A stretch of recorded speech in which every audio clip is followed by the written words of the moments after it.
I want to welcome to the program a good friend of ours, a guy who's been a big part of Ruthless over the years. He is the Vice President of Government Affairs at AFP, Akash Chougule. How are you, sir? I'm good. Thanks for having me back on, fellas. Of course, of course. Well, listen, occasionally we like to delve into some substance.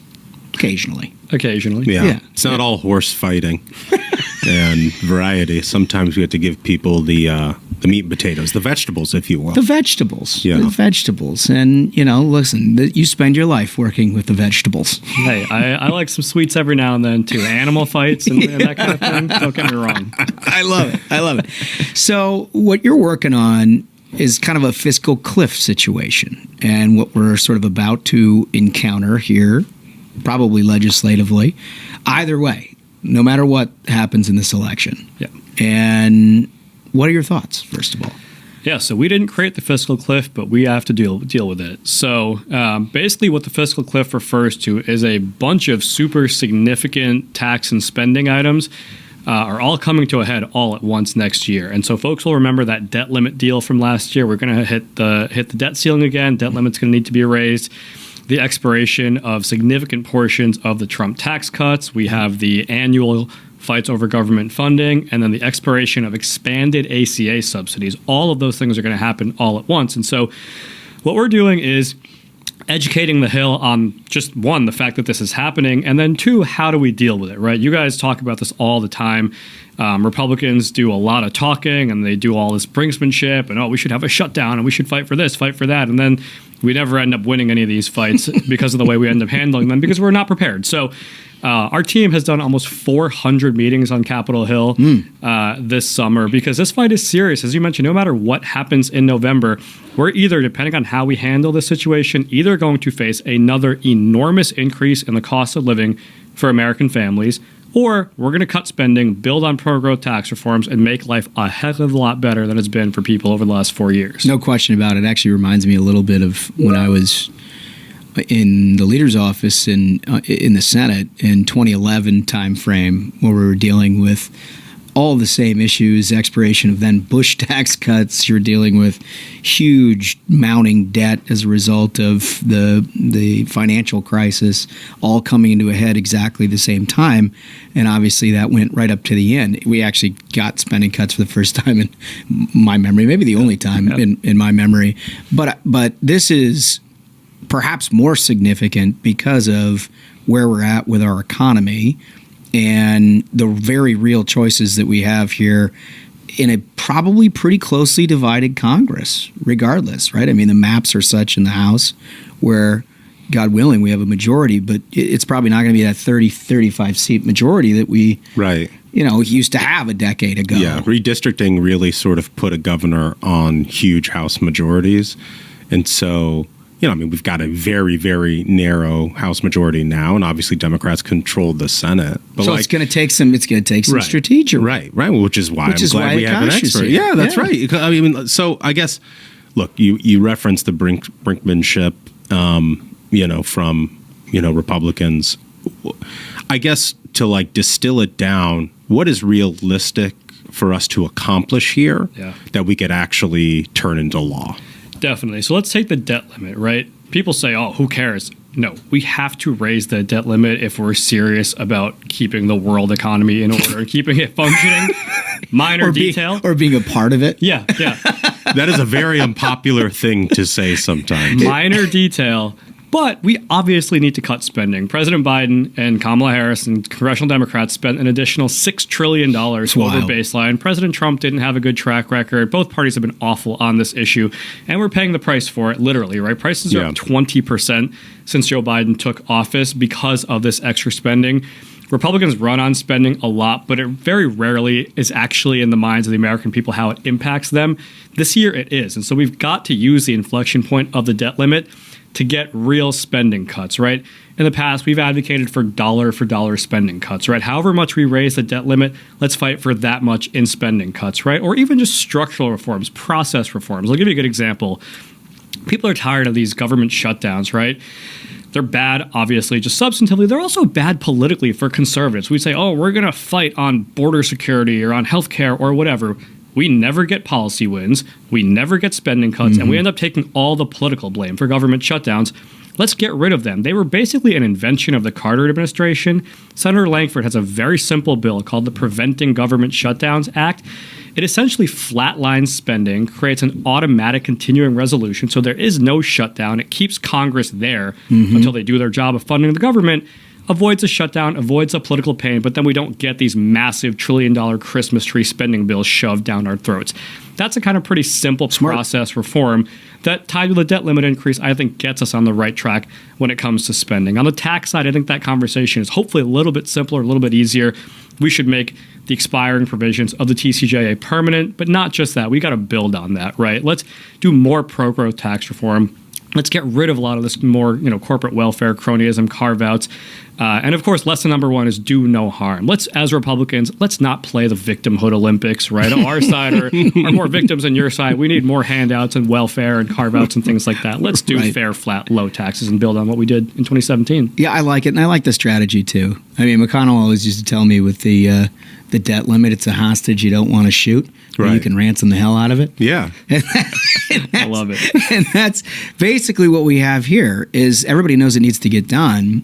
But if you have majorities, God willing, you can extract some compromise out of that. Yeah. And I think that's the point. And what you're talking about here, not just with spending cuts and tax reforms, but also things like healthcare. Yeah. Healthcare reform. Yeah, absolutely. So we're facing the expiration of these expanded subsidies, one of the many welfare expansions that the Democrats push through. They are no longer necessary. But as we've talked about for a long time, and as the American people have learned the hard way, an insurance card is not the same thing as actually access to health care, right? And nobody knows that better, unfortunately, than the poorest people among us on the Medicaid program, right? A lot of specialists don't see Medicaid patients. Doctors don't see Medicaid patients because the reimbursement rates are bad. So let's actually push through and have a serious conversation about healthcare reforms that expand access, expand supply, expand quality, put patients in control.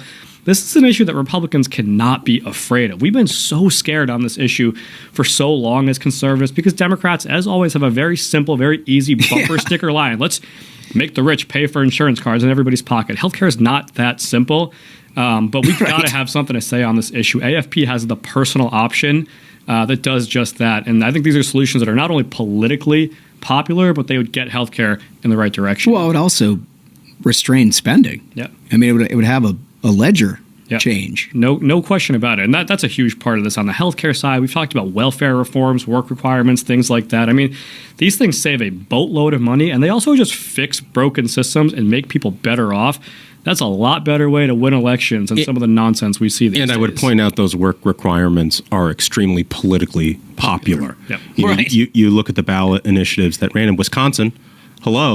Swing state that's going to be incredibly important in this November election. The thing passed like 70%. Yeah, at the same time, we lost a judicial election. Correct. By double digits. Yeah, correct. Yeah. No, I mean, that's important stuff. Yeah. Right? If you're running on the issues that people care about, turns out they're pretty responsive to that. Yeah, they are, right? And the hand of government has touched people more in the last 4 years than I think people have ever really been aware of in their lifetimes. We have a real opportunity as limited government conservatives to act on that, act on people being frustrated. And you guys will remember March of 2021, Kamala Harris paraded around the country after ARPA was passed saying help is on the way. Help was $5 a gallon gas, right? Right. People have pretty much had it with that stuff. But they're looking for a better way forward. And yes, these things are not always that simple to explain, but hey, we want to prevent a massive tax increase and overspending cause an inflation crisis. We're going to get serious about cutting spending. I think if Republicans can run on that and act on it, they'll not only be rewarded in November this year, they'll be rewarded in future Novembers because they solved the number one issue bothering the American people right now. Yeah, no, it's totally true. And also, just as a caveat, we won't have much of a country left if we don't start doing some of this stuff. $35 trillion in debt. We recently this year surpass a very, very unfortunate milestone, which is that we are now spending more on debt interest, paying back the money we borrow with interest than we spend on our national defense and spend on Medicare. That should be absolutely horrifying to anyone who's afraid of competition with China. The answer is not trade tariffs and turning it to China and trying to be more like the left. It's, hey, let's get our spending in order so that China doesn't have that kind of leverage on us. We're not cutting away at our national security budget as a portion of our overall spending. I mean, these are pretty simple concepts I think the American people will connect with. But what we're doing right now at AFP is getting Hill staff up to speed on just the fact that these issues are coming, and this is what conservatives across the country are demanding answers on. Yeah, you know what I like most about it is that you're dealing with reality in terms of what's politically possible, right? I mean, Duncan and I have talked about for years.